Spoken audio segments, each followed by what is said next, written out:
Saviez-vous que lors des dernières élections européennes en France, le taux d'abstention a atteint presque 50%?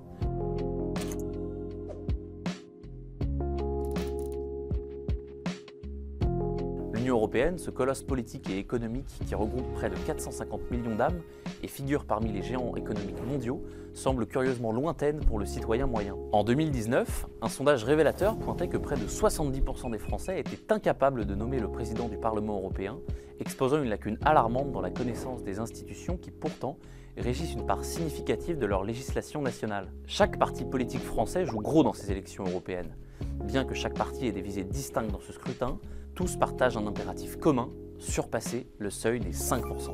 En effet, en dessous de ce pourcentage, les partis ne parviennent pas à obtenir de sièges, ce qui rend crucial le dépassement de cette barre symbolique pour avoir une voix au Parlement européen. Jordan Bardella, le grand favori du scrutin, cherche à transformer ces élections européennes en un véritable référendum de mi-mandat contre la présidence d'Emmanuel Macron. Dominant les sondages avec une prévision de 32% des voix, sa victoire semble inévitable. Et comme il l'a déclaré dans le JDD, en cas de succès, il envisagera de réclamer la dissolution de l'Assemblée nationale le 9 juin, ouvrant la porte à des élections législatives anticipées et potentiellement à une prise de pouvoir à Matignon. Toutefois, le principal risque pour le RN, c'est un défaut de mobilisation de son électorat traditionnel. Du côté de Renaissance, le parti d'Emmanuel Macron, ils abordent ces élections comme une chance de consolider leur image de pilier central et pro-européen. Cependant, une sous-performance pourrait être perçue comme un désaveu cinglant des politiques actuelles du gouvernement. Actuellement, avec Valérie Hayer en tête de liste, Renaissance navigue entre 16 et 18% dans les sondages, soit quasiment 2 fois moins que Jordan Bardella. Le troisième acteur majeur de cette campagne est Raphaël Glucksmann, porté par le Parti socialiste et Place publique, et qui bénéficie d'un regain notable dans les sondages ces dernières semaines.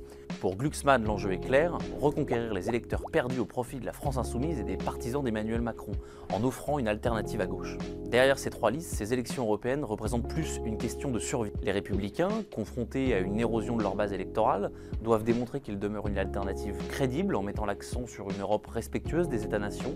Toutefois, un mauvais résultat de la liste menée par François-Xavier Bellamy pourrait affaiblir à nouveau sa position dans le paysage politique français, et s'il ne dépasse pas les 5%, ce serait la première fois que la droite disparaîtrait du Parlement européen. De son côté, Europe Écologie Les Verts, les écologistes ne semblent pas bénéficier de la dynamique observée à chaque élection européenne.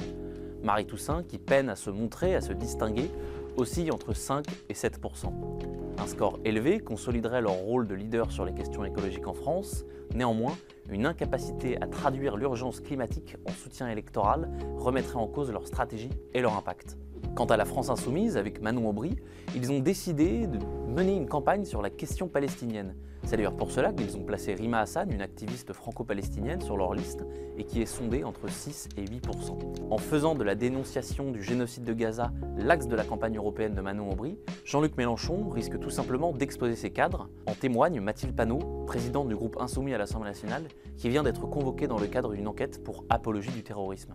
Quant à Reconquête, le parti d'Éric Zemmour, il cherche à capitaliser sur un discours de fermeté concernant l'identité française et l'islamisation de l'Europe. Un bon résultat de la liste menée par Marion Maréchal, pour l'heure entre 5 et 7%, renforcerait sa légitimité en tant que force politique à part entière. Cependant, si le parti ne parvient pas à obtenir un score substantiel, cela pourrait remettre en question la viabilité de sa ligne politique et la capacité de Zemmour à mobiliser au-delà de sa base, compliquant ainsi ses chances pour 2027. Bref, par le biais de ces élections européennes, les Français vont choisir leurs représentants pour le Parlement européen. Pour l'instant, les sondages prédisent une poussée conservatrice et nationaliste dans plusieurs pays d'Europe, notamment l'Italie, les Pays-Bas, la Pologne, l'Autriche ou la Hongrie. Cette évolution pourrait entraîner de nombreuses répercussions sur l'agenda politique de l'UE. En l'absence de majorité nette, le Parlement européen pourrait se diriger vers un schéma qui rappelle celui de l'Assemblée nationale française, où le centre s'associe parfois à la gauche pour soutenir des propositions de gauche et avec la droite pour celles de la droite. Rendez-vous le 9 juin pour le verdict.